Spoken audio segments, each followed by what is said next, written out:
సమరం హెల్త్ ఛానల్కు స్వాగతం. ఈరోజు మనం ఉపవాసం ఇలా చేయండి అనే అంశం చూద్దాం. ఉపవాసం ఉంటే చాలామంది నీరసించిపోతారు. చాలామంది ఒక్క పూట ఆహారం తీసుకోకపోతే నీరసించిపోయాం అనుకుంటారు. నిజానికి సమయానికి ఆహారం తీసుకోకపోయినా శక్తి సన్నగిల్లదు. తిన్న ఏ ఆహారమైనా వెంటనే శక్తినివ్వదు. అది అరిగి గ్లూకోజ్గా మారడానికి 4 గంటల సమయం పడుతుంది. ఆ గ్లూకోజ్ శక్తి రూపంలో కాలేయం, కండరాలు, శరీరంలోని ఇతర భాగాల్లోనూ నిల్వ ఉంటుంది. ఉపవాస సమయంలో ఇలా నిల్వ ఉన్న శక్తినే శరీరం ఉపయోగించుకుంటుంది.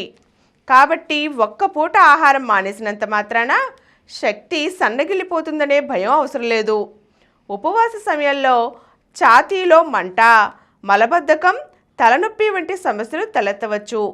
ఈ లక్షణాలు సహజం. వీటిని నివారించాలంటే రోజు మొత్తంలో కనీసం 2 నుంచి 3 లీటర్ల నీరు తాగాలి. పెప్టిక్ అల్సర్లు, డయాబెటీస్ ఉన్నవాళ్ళు పళ్ళు, కూరగాయలను భుజించాలి. గర్భవతులు, పాలిస్తున్న తల్లులు, గుండె జబ్బులు ఉన్నవాళ్ళు ఉపవాసం చేయకపోవటమే మంచిది. శారీరక బలహీనత కలిగిన వారు, మందుల మీద ఆధారపడిన మధుమేహులు, ఆహారానికి సంబంధించి సమస్యలు ఉన్నవారు, అంటే ఈటింగ్ డిజార్డర్స్ ఉన్నవారు ఉపవాసానికి ముందు వైద్యుల సలహా తీసుకోవాలి.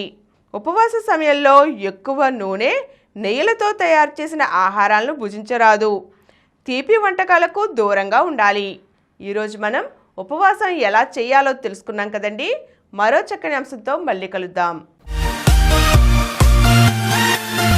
ఈ కార్యక్రమం మీకు ఎంతో నచ్చింది కదా.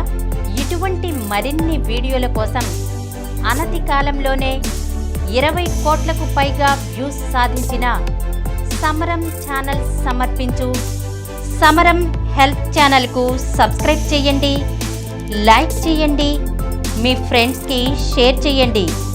అలాగే ప్రక్కనున్న గంట సింబల్ని ప్రెస్ చేయడం మర్చిపోకండి.